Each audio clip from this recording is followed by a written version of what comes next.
Ogni settimana due mondi si incontrano, tra fusi orari, idee e curiosità che attraversano l'oceano.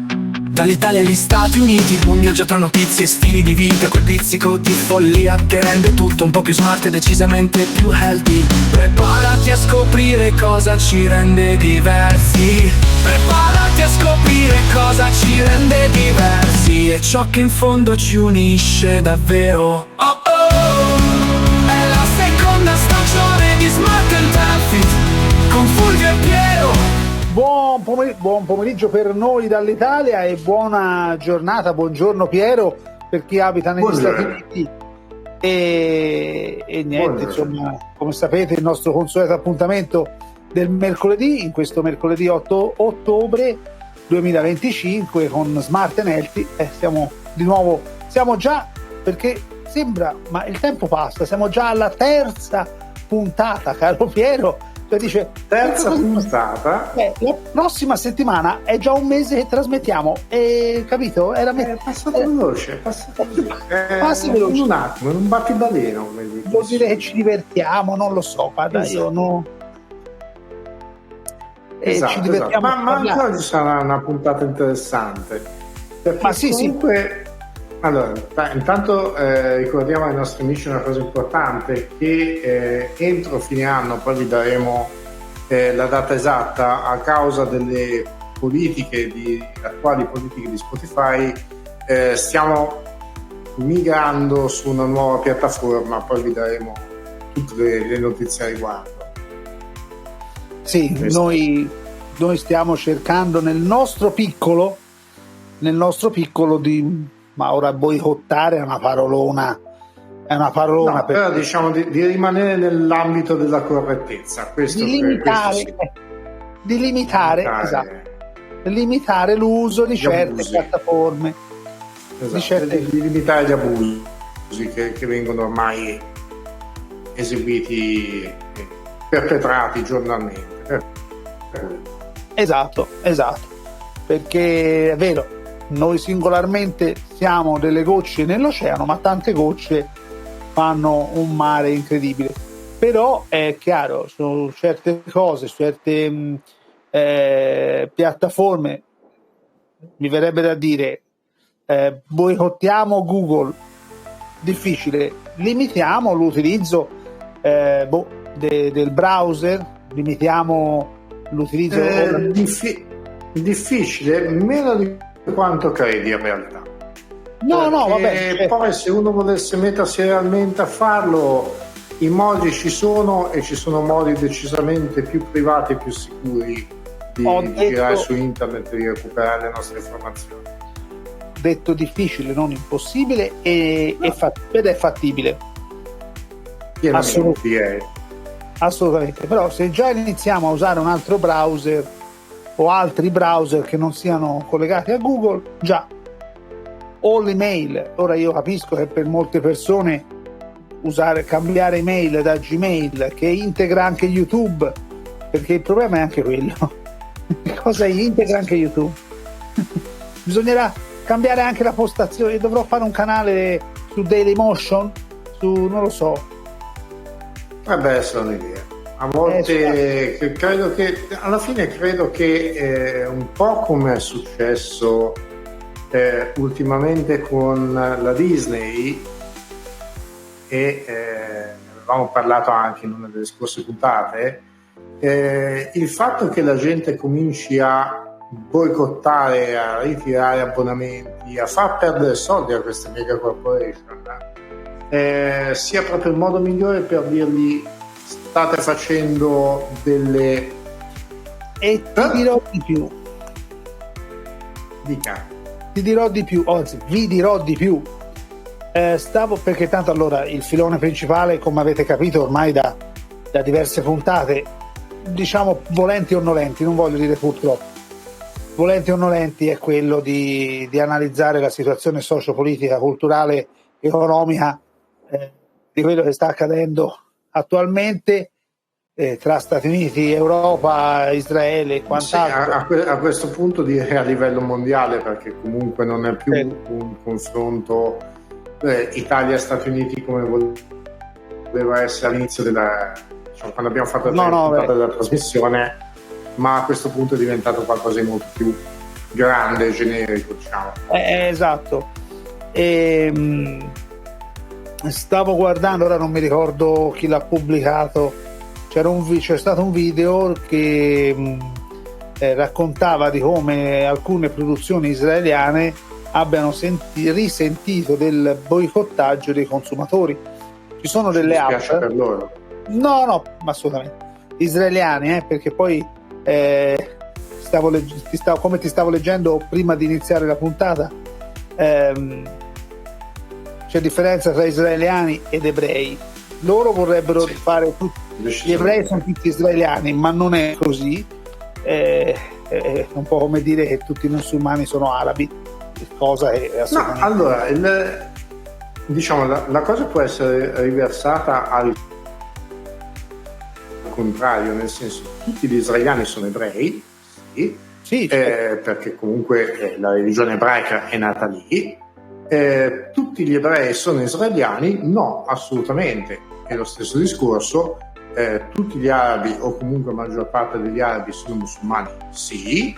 Tutti i musulmani sono arabi? No, assolutamente. C'è un esempio lampante. Per nulla proprio. In Iran non sono arabi eppure sono musulmani. Esatto. Sì.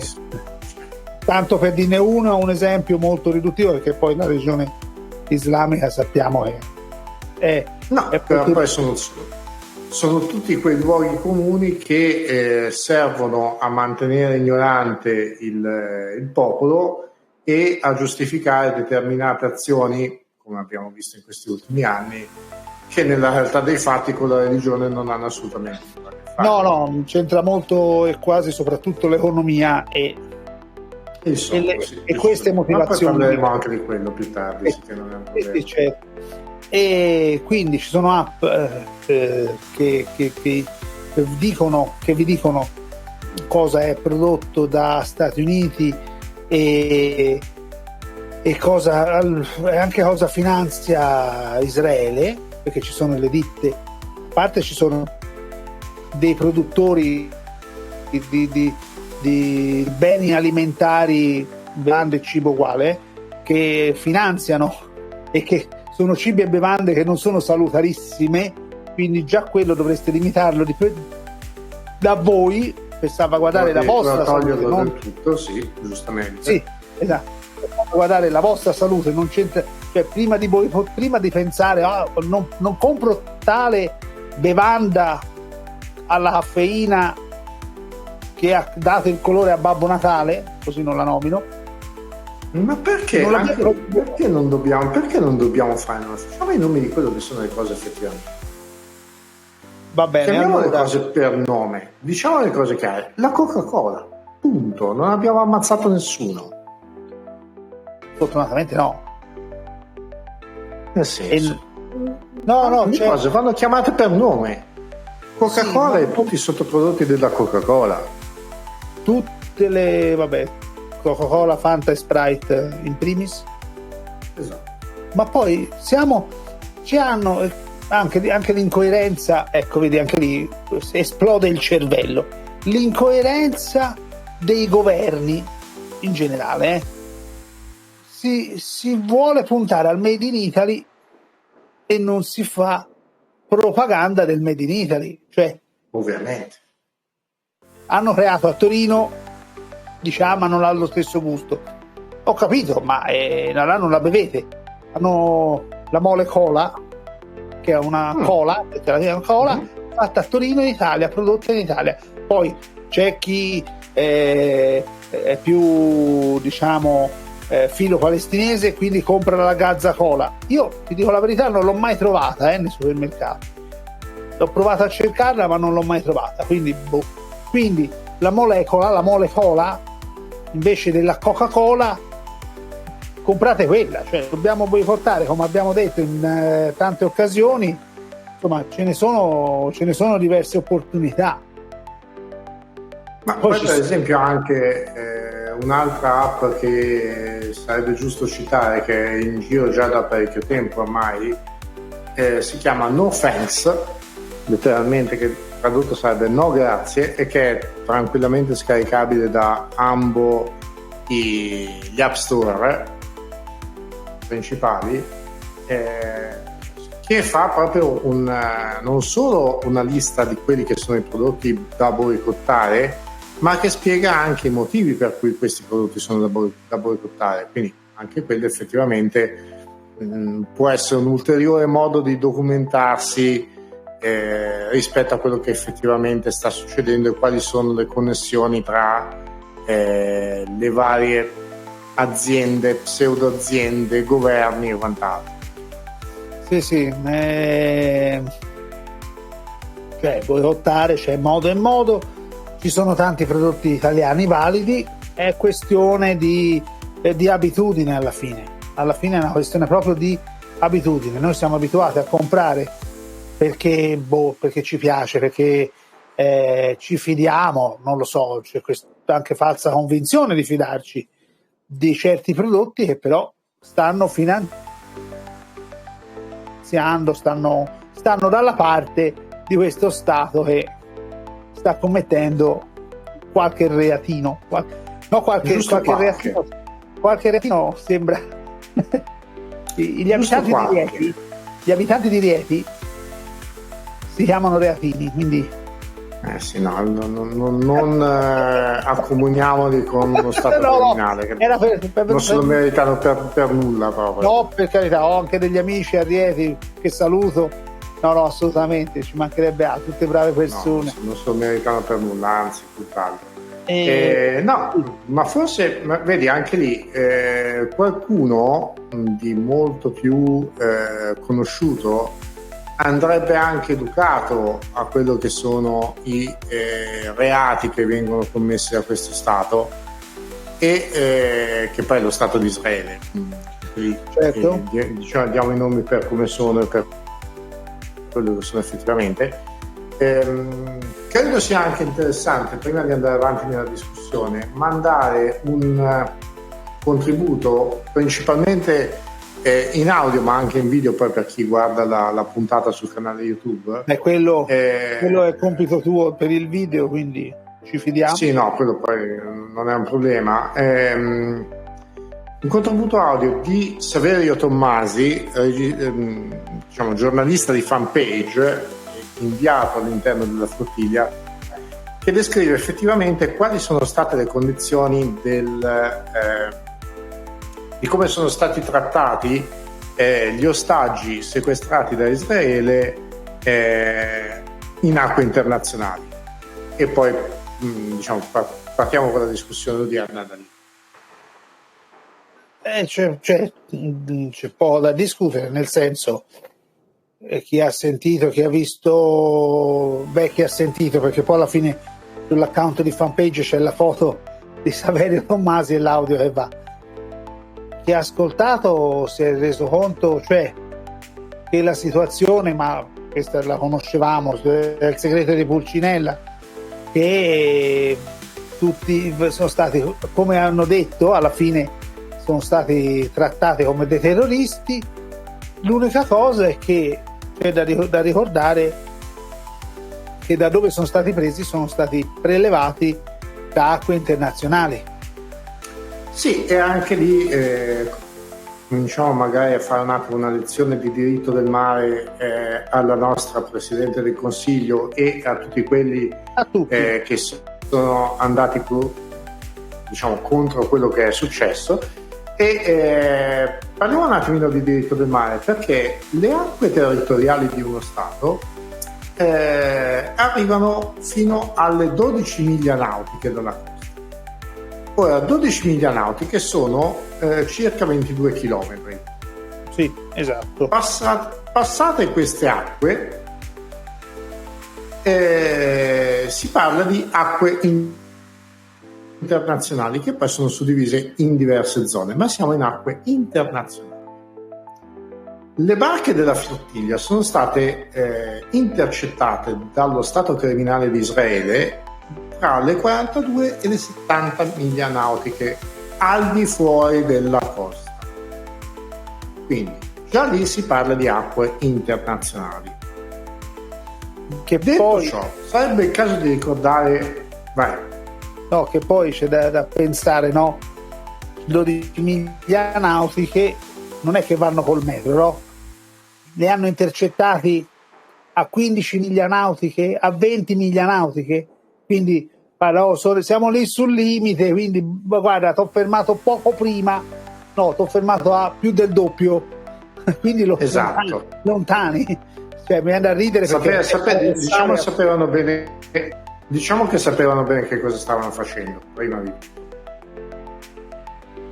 Secondariamente, vediamo che alcune di queste barche, che lo ricordiamo trasportavano volontari e viveri, medicine, quindi non armi o soldati, no, questo piccolo incipit che è bene ricordare anche alla nostra Presidente del Consiglio, queste barche sono state inizialmente attaccate in territorio turco. Quindi con droni e ci sono anche filmati a testimonianza di questo, quindi nel senso non è che ci stiamo inventando nulla. Quindi già lì è documentato, quindi già lì si potrebbe tranquillamente parlare di un'aggressione su un territorio di uno Stato sovrano? Certamente. Perché la Turchia, per quello che mi risulta, è uno Stato sovrano. Secondariamente, ognuna di queste barche batte bandiere di ulteriori nazioni, perché ricordiamoci che non è che battevano bandiera palestinese o solo bandiera palestinese o solo bandiera americana, per dire, o solo bandiera turca o solo bandiera greca. Queste barche, ognuna di loro, batteva una bandiera differente. Vogliamo parlare di atti di guerra deliberati verso nazioni sovrane? Sì. Commesse sul territorio di un'altra nazione? Altrettanto sovrana?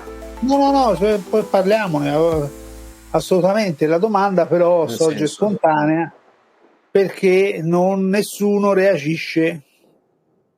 Perché perché nessuno reagisce? Perché purtroppo Israele ha i suoi soldi.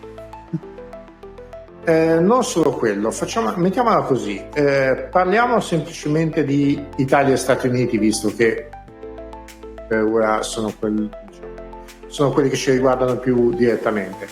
Degli Stati Uniti abbiamo già parlato diverse volte della loro relazione con Israele, tossica con Israele, dell'AIPAC, che è questa associazione che dovrebbe mantenere e curare i rapporti tra Stati Uniti e Israele, e che oltre a questo prende in carico il pagamento di cospicue somme ai politici statunitensi per mantenersi favori e compagnia bella. Ma parliamo un attimino anche di qualcosa che forse una parte dei nostri ascoltatori è all'oscuro, ovvero di 150 milioni di euro di tasse italiane che la nostra Presidente del Consiglio paga. Ormai tu hai... Ma tu ormai hai Donald, non è tu. Sì, no, ma è, diciamo comunque il Presidente del Consiglio italiano paga era per prenderti in giro, Piero, niente di sì. Paga allo Stato israeliano per assicurarsi il possibile vendita di armi e compagnia. Direi che potenzialmente potrebbero essere delle buone ragioni per non inimicarsi lo Stato israeliano e sostanzialmente non inimicarsi nemmeno lo Stato americano, anche se con quello che sta succedendo qui negli Stati Uniti potremmo facilmente dire. Sapete che noi ci distanziamo da questo, ma ovviamente non si farà mai. No, beh, certo. No, ma la cosa che dà da pensare, e poi andiamo in pausa perché è giunta l'ora della nostra pausa, hanno condannato le azioni di Israele la stessa Turchia e la stessa Corea del Nord. ora propaganda benissimo, perché poi alla fine lo fanno per sembrare bellini, ma poteva starsene zitti, cioè poteva dire: oh, Israele, fai quello che vuoi, noi siamo, soprattutto la Corea del Nord, siamo lontani, che ce ne frega a noi. Cioè, questo da pensare. Diciamo che questo non solo dà da pensare, ma dà l'idea di quello che è realmente il polso della situazione adesso.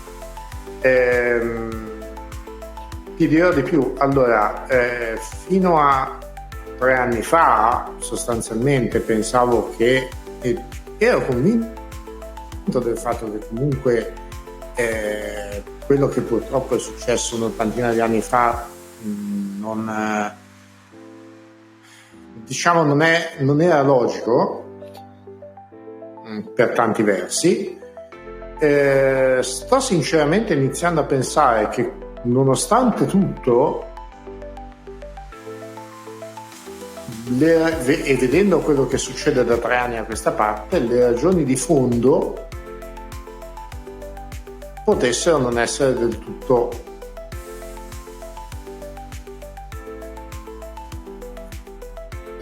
non ti ho sentito. del tutto ingiustificate, mettiamola così. Ah, ok, no, vabbè. Mettiamola così. Sì. Poi, senza nulla togliere che quello che è successo 80 anni fa non sarebbe dovuto succedere per altre ragioni, ma quello no. No, vabbè, lasciamo. Bene, caro Piero, noi torniamo tra poco, andiamo in pausa, e questo per chi ci ascolta in diretta. Ovviamente andiamo in pausa anche per chi ci ascolta in podcast, ma la pausa per chi ci ascolta in podcast è più breve. A tra pochissimo. Telefono da una signora, poi la restituirò, non avrò più modalità di utilizzare questo telefono. All'ultimo contatto che vi ho mandato, subito dopo quei 2 gommoni con 15-20 persone a bordo di ogni gommone ci hanno abbordato e avevano il gem lì sopra questi grossi gommoni con almeno 15-20 persone armatissime, col volto coperto, reparti speciali della Marina Militare israeliana. Loro sono saliti sopra, sono stati abbastanza gentili con quasi tutti, fuorché con a cui hanno dato un calcio con il dietro del fucile. Da noi ovviamente quando sono saliti sempre braccia aperte, tutto quello che tu sai, senza guardare negli occhi e passaporto davanti. Siamo stati sotto, in realtà lì sono stati tranquilli, gentili sarebbe dire troppo. Loro hanno preso il comando della nave, tra l'altro senza farmi vedere, avevo fatto delle belle immagini, ma il cellulare, come purtroppo tutta la roba di fanpage, computer, le 2 telecamere eccetera, l'hanno presa loro, e loro hanno guidato la nave fino al porto di Ashdod e noi ci hanno lasciati rinchiusi sotto coperta. Arrivati al porto di Ashdod ci hanno sequestrato i cellulari, anzi hanno dato a loro i cellulari che ci avevano già sequestrato, e lì è iniziata la parte assolutamente più brutta, cioè nel senso tutta l'accoglienza al porto di Ashdod è stata una roba terrificante, una violazione completa dei diritti umani. Allora intanto ci hanno messo per 3 ore, ci hanno fatto uscire dalla barca, ci hanno obbligato a stare piegati mentre ci portavano in un piazzale parzialmente sotto il sole da una parte. Immaginate un piazzale fatto da dei container tutto intorno, perciò coperti alla vista, con tutte le persone sedute in fila, costrette a guardare in basso, e chi non guardava in basso veniva punito con delle botte sulla testa, e a stare ovviamente seduti e con i bagagli dietro. Ho chiesto, e anche altri, di andare in bagno più volte, non hanno mai fatto andare nessuno in bagno, e ogni tanto ci spostavano di 50 metri e ci facevano stare in un'altra parte del piazzale, di nuovo fermi lì seduti. Lì ho visto una persona a cui è stato rotto, sostanzialmente slogato, insomma fortemente il polso. C'è un altro italiano di 72 anni che ho conosciuto che ha una gamba finta di ferro ed è stato obbligato comunque a stare con le gambe piegate, non facevano neanche distendere le gambe, e questo per circa 3 ore, semplicemente urlando. Se qualcuno toccava un solo dei suoi oggetti lo prendevano e lo lanciavano dall'altra parte. Poi ancora peggio quando siamo entrati dentro lì il porto di Ashdod, dove ci hanno, diciamo, identificato e fatto tutte le varie procedure, dove ci hanno tolto tutta la roba, abbiamo strappato con violenza le fedi dal dito. Uno degli altri, il cosiddetto poliziotto buono, non so come dire, dice dai aspetta, fallo fare a lui. Allora io iniziavo a levarmele, quest'altro me le ritirava di nuovo, fino al fatto che secondo me, se non avessi fatto ieri un po' una scenata con la console in Israele, probabilmente oggi le fedi non ce le avrei, perché gli ho detto a lei e al magistrato israeliano che è venuto ad interrogarci ieri che questa storia era una storia nazista. Ho proprio detto, cioè rubare l'oro alle persone lo facevano i nazisti, non è possibile che oggi esista questa cosa, violazione dei diritti umani, vi dovete attivare, eccetera eccetera. Ora per caso ho ritrovato lo zaino e le hanno buttate nello zaino, poi ci strizzavano, diciamo, ai pettorali per perquisirci, diciamo così, per farci tenere le braccia alzate. Francesco, strizzate forti. Ho preso botte dall'inizio dell'entrata in porto fino alla fine, botte sulla schiena, botte sulla testa, e poi ridevano di tutta questa roba. Mi sono scordato i cani lupo, ce n'erano pochi, ma c'erano anche all'ingresso del porto, mentre noi eravamo seduti in terra guardando in basso, che ovviamente abbaiavano, ovviamente li portavano vicino, non ci hanno fatto parlare con l'avvocato che avevamo noi, poi mi trattavano come una scimmietta. Tutte le volte che dicevano un down, uno si doveva abbassare sempre di più fino ad arrivare con la testa fino alle ginocchia e poi up, e poi se lo gridavano più forte dovevi fare un up praticamente rimettendoti con la schiena dritta ma sempre a testa abbassata, altrimenti se lo dicevano più piano ti dovevi alzare piano piano, up, down, up, come nei vecchi zoo si vedeva fare alle scimmie. E poi nulla, è iniziata la parte detentiva, urlavano e basta, non esisteva riferirsi ad un'altra persona con una tonalità di voce normale, c'era soltanto la possibilità di urlare. Poi ci spostavano di cella in cella, tipo stamane a un certo punto noi ci hanno svegliato tipo le 4 e metà della nostra cella l'hanno messa insieme a metà di altre celle in un'altra cella da 10 persone, sporchissima, e noi eravamo da 15, perciò abbiamo ridormito in terra alcuni di noi, oppure nei letti 2 per letto. Mangiare non era schifoso, però era poco, molto poco, e ovviamente sempre uguale. Non davano bottiglie da bere, potevamo soltanto bere l'acqua del bagno di un sapore rancido. Ma senti, queste a grandi linee sono le cose accadute. Non posso più vedere internet da quando sono stato gemmato in chat e poi non ho più il cellulare. Eccoci rientrati, cari amici di Smart and Healthy. Come dicevamo anche poc'anzi nella prima parte, abbiamo sentito chi ci vedrà su YouTube avrà visto il video, e noi qui sia in radio e in podcast avete ascoltato l'audio, e di Saverio Tommasi, insomma, si capisce bene ora. Credo sia abbastanza esplicativo.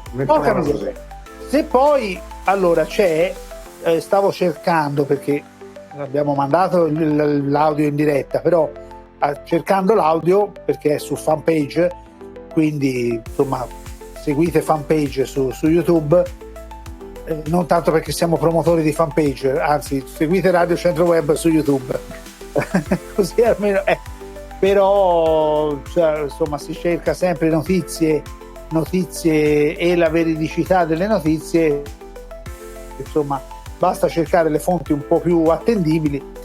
E se non vi fidate di Saverio Tommasi, c'è anche il giornalista sempre su fanpage D'Agostino che insomma che sono eloquenti, che può confermare quello che abbiamo appena sentito in audio e visto in video. Poi c'è da dire anche un'altra cosa che non tratteremo oggi, anche perché abbiamo poco tempo, e faremo la puntata fino a un certo punto, tanto per parafrasare il nostro ministro, ma questo ci torniamo dopo. Ci torniamo dopo. Sappiamo bene che Greta Thunberg è stata rilasciata.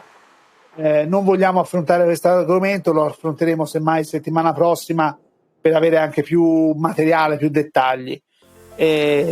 No, detto questo, insomma, anche su di lei ce ne sarà da parlare, donde tra baci della bandiera israeliana. Sì, ecco, appunto stavo per intervenire io su questa cosa, che è veramente, dire che ha dell'allucinante dire poco. Esatto. Nel 2025 per l'ennesima volta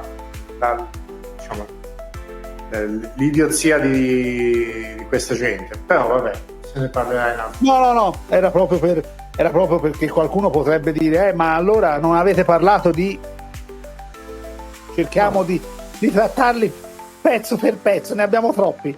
Già il fatto che stavamo parlando prima, ecco la mia citazione, e ti dirò anche, se la ritrovo, guarda, mi mangio le mani per non averla salvata. Chi ha sentito ce ne sono due di cose da dover pubblicare, da dover condividere. Allora, intanto partiamo dal capostipite, dalla motivazione.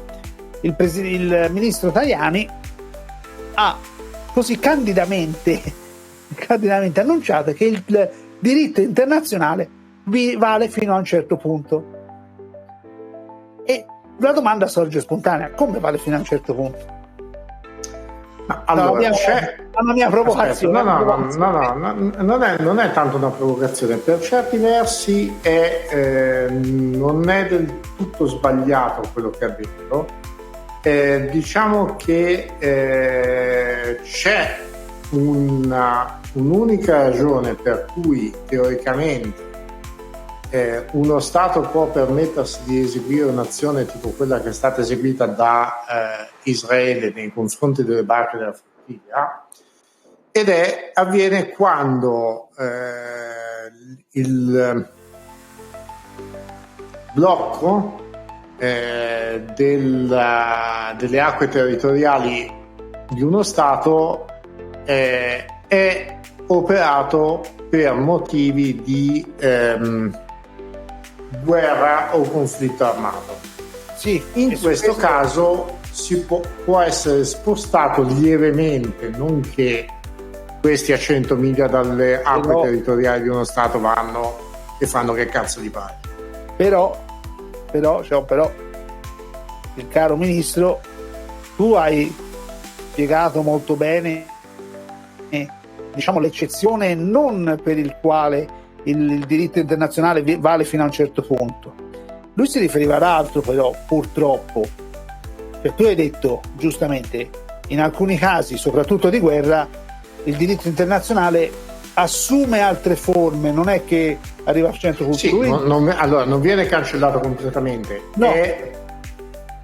È gestito modellato nei confronti nelle eccezioni che si presentano.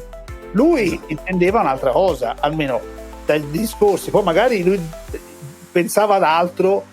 Lui giustificava tutte le azioni di Israele, dell'esercito israeliano, così, insomma, sì, no, vale, ma sai, per alcune persone no. E forse andando a vedere i suoi conti in banca probabilmente ci sta, a volte. No, ma allora secondo me aveva ragione Renzi in un'intervista, che Renzi può stare antipatico, ma lì aveva ragione, perché Tajani non ne azzecca una, perché faceva delle dichiarazioni e poi poche ore dopo, il giorno dopo, accadeva il contrario di quello che aveva detto. E infatti Renzi dice: ma Tajani non ne azzecca una, è sfortunato. No, sfortunato è che sta prendendo degli abbagli incredibili, e anche questa del diritto internazionale. E c'è infatti l'ordine dei giuristi internazionali, insomma, che ha mandato quello andrebbe ritrovato, andrebbe proprio pubblicato, ha mandato proprio una diffida al ministero, e giustamente, perché non puoi fare affermazioni non ci si stupisce minimamente, nel senso. No, questo il problema è che questi non si sono resi conto che sono al governo, sono loro al comando del governo, non sono all'opposizione. Non sono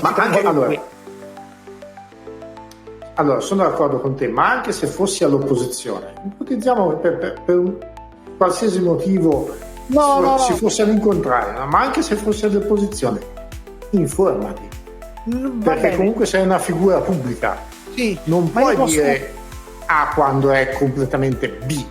No, su quello sono d'accordo, ma io posso capire, guarda, mettendola proprio per l'assurdo, tu sei all'opposizione e la vuoi, come tante volte purtroppo, perché non fanno niente di costruttivo, la vuoi mandare in caciara. Allora fai dichiarazioni di questo tipo. Ma sei ministro, sei ministro del governo in carica, ma è come Trump, dai, cioè che con le te l'ho mandato, te l'ho fatto, sì, che settimana che l'Albania aveva fatto la guerra con l'Azerbaijan, Sì, che sarebbe l'Azerbaijan, ma sono lontanissimi da loro. Sono lontanissimi da loro. La geografia, un minimo, non ti dico di storia, ma la geografia. Apri Google Maps, tra le tante anche a usare mappe. No, ma ascolta, il fatto è anche, l'ignoranza la dimostrano in tante maniere. Poi sì, ma visto che hanno gli assistenti. La cosa importante era rinominare il Golfo del Messico come Golfo d'America, ma va bene uguale. Ma allora, parentesi, quello, sai, diciamo che potrebbe aver ragione, non mi piace come cosa, però Golfo d'America, se consideri il continente, lui pensava di farlo Golfo se consideri il continente, sono d'accordo con te, in realtà potrebbe tranquillamente essere chiamato Golfo d'America o Golfo delle Americhe, che sarebbe ancora meglio. Sì, ma siccome in questo caso lui non considerava il continente, lui intendeva gli Stati Uniti, è inutile stare a prendersi in giro e raccontarsi. No, assolutamente. Però hanno degli assistenti, questi personaggi hanno degli assistenti che hanno più titoli di studio dei ministri stessi e dei presidenti stessi. È davvero l'arroganza. Allora, forse in Italia funziona. Forse in Italia funziona così, qui negli Stati Uniti. No, ce l'ha l'assistente Trump, dai. Sì, ce l'ha, ma è peggio di lui. Ok, questo è un altro paio di maniche, va bene. È peggio di lui, nel senso, non è che ce l'ha, ma è peggio di lui, quindi non è che cambia molto la situazione. Anzi, paradossalmente. Sì, ok. E avevo trovato, facendo collegamento a questa uscita del nostro ministro, che c'è una vignetta con Capitano Uncino che parla con Spugna e gli fa: ci danno dei pirati. Fa: no, sto solo valutando che il diritto internazionale vale fino a un certo punto. No, ci accusano di pirateria, devo ritrovarla, però è fantastico, calza. Guarda, se la ritrovi la mettiamo poi nei prossimi episodi, sì, perché effettivamente. Allora, potrebbero essere considerati atti di pirateria? Secondo me anche sì. E tornando alla pirateria, sul diritto internazionale c'è un parallelo che non sto tirando fuori io, ma anzi hanno tirato fuori su internet i vari, quando la cara primo ministro GM, non la voglio nominare, GM diceva che i Marò, i famosi Marò, che nessuno ci ha capito nulla, in diversi ci hanno capito, però insomma diciamo che è stato anche un racconto, una narrazione degli episodi un pochino più anche lì sarebbe interessante andare a capire effettivamente che cosa è successo. Allora, cosa è successo? Dei fatti. No, cosa è successo? Allora, la narrazione è successo che era questa nave con i Marò.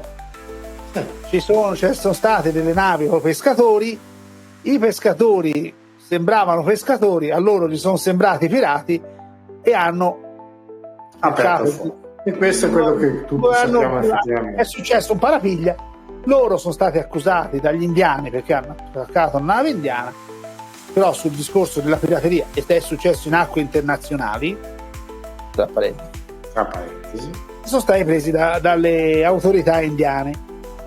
La cara GM voleva, e come tanti, perché, ma anche giustamente, perché non era sbagliato, che i Marò fossero, visto che erano su nave italiana, quindi come se fossero su territorio italiano, visto che erano in acque internazionali, giudicati in Italia.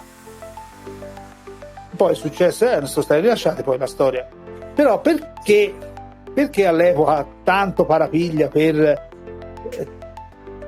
tanto subbuglio per portare Marò in Italia, quando poi qui il perché questa è una domanda retorica, assolutamente. Vuoi davvero che ti risponda? Perché posso anche risponderti. No, è una domanda retorica, quindi sappiamo già tutti, io e te la sappiamo la risposta, ma anche i nostri ascoltatori la sanno benissimo. Come mai ora su quanti sono gli italiani, una ventina, non hai praticamente mosso un dito? Un minimo l'ha fatto solo Crosetto, che ha detto mandiamo la nave, abbiamo una nave al largo, mandiamola. Però a parte, vabbè, la nave militare non può assolutamente, ci mancherebbe altro, aprire il fuoco contro Israele, se no altro che guerra.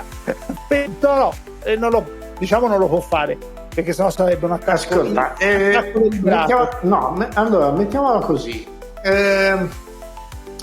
Intanto ritorniamo un attimo a parlare di quello che si diceva prima, quindi degli attacchi su imbarcazioni e stati sovrani che sono stati perpetrati da parte dello Stato terrorista di Israele, a prescindere. Quindi tutto sommato diciamo che una rispostina anche leggera ci potrebbe anche stare. Ma più che altro, parliamoci chiaro, Israele è uno stato grosso quanto la Puglia. No, lo so. Nel senso. E stiamo offendendo la Puglia. E stiamo offendendo la Puglia, appunto. Salutiamo tutti gli amici Stiamo pugliesi. offendendo la Puglia, esatto.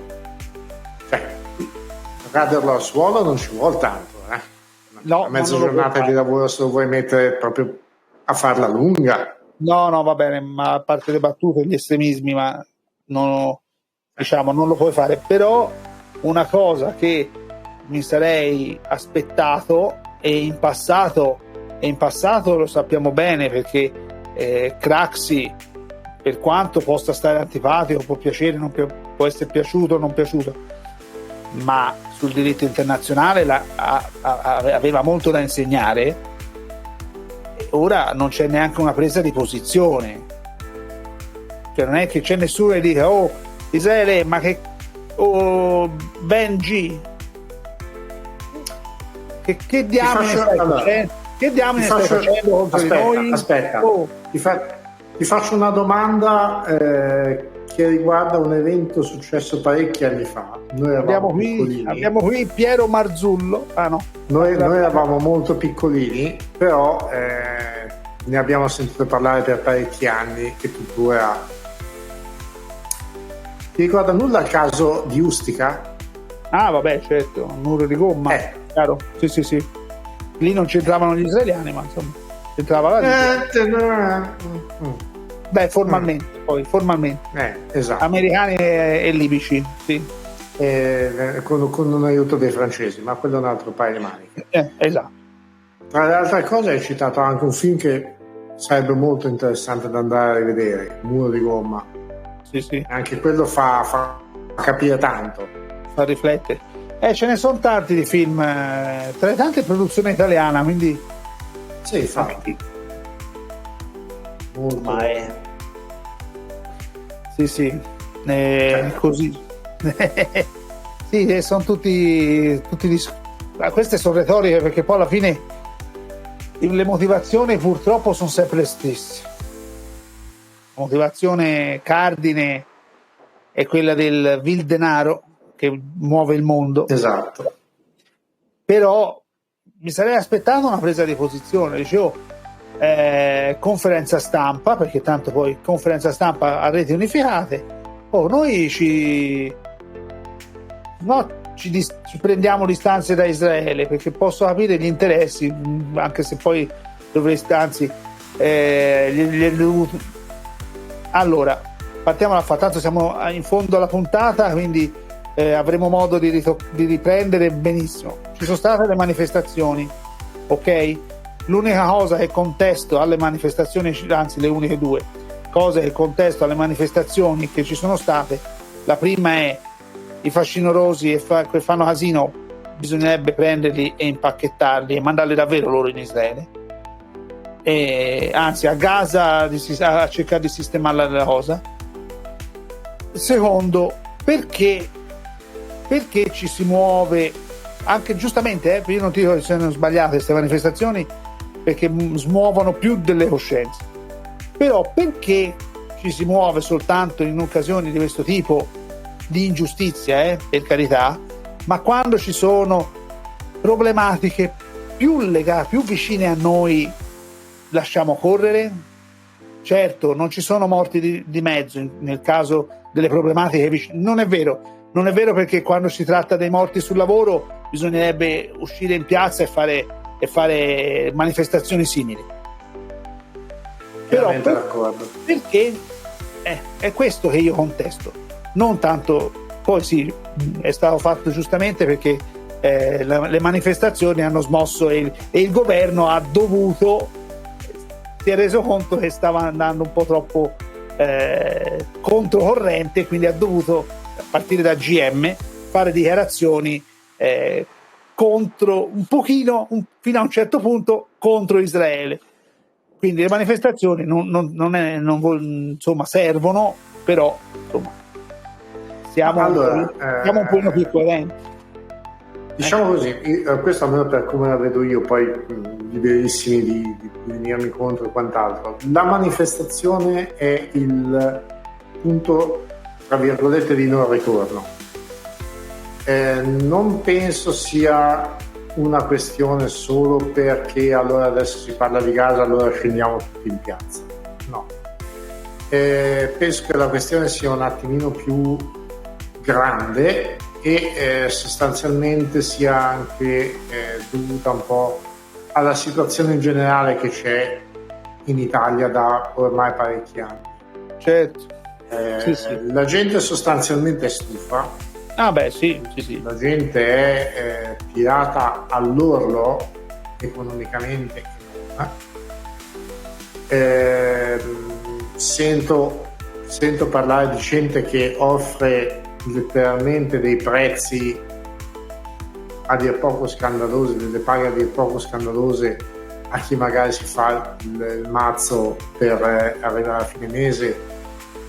Si parla di roba di tipo 4-5 euro all'ora e ti vengono ancora a dire ma è ancora una paga decente, diciamo così. Sì, vabbè, certo. Che ovviamente le stronzate si sprecano in questi casi, quindi credo che tutto sommato sia un discorso anche proprio cioè diciamo Gaza è la scusa ufficiale, dietro c'è ben altro. Sì, certo. E diciamo il mettere in comune 4 idioti violenti che magari spaccano 4 vetri, come è successo alla stazione centrale a Milano durante la prima manifestazione per Gaza, accomunarli a tutti quelli che in realtà sono scesi perché credono realmente e giustamente che Gaza e la Palestina in generale, perché non è solo Gaza poi, ma è tutto lo Stato, debba essere riconosciuto come tale e debba avere la pace. Sinceramente mi sembra meschino e fatto solo ed esclusivamente per far propaganda. Certo. Poi purtroppo c'è anche chi ci crede, ma questo è sì. l'ignoranza delle persone. Vedi, hanno fatto la manifestazione, sono tutti violenti, cose del genere. Questo purtroppo è l'ignoranza delle persone. Comunque, chiudendo, perché siamo a conclusione di questa puntata, Stati Uniti e Italia, con altri pochi paesi, hanno una cosa in comune. Cioè? Non hanno ancora riconosciuto la Palestina come Stato. Non avevamo benché minimo dubbio. Italia e Stati Uniti in primis. Non avevamo benché minimo dubbio.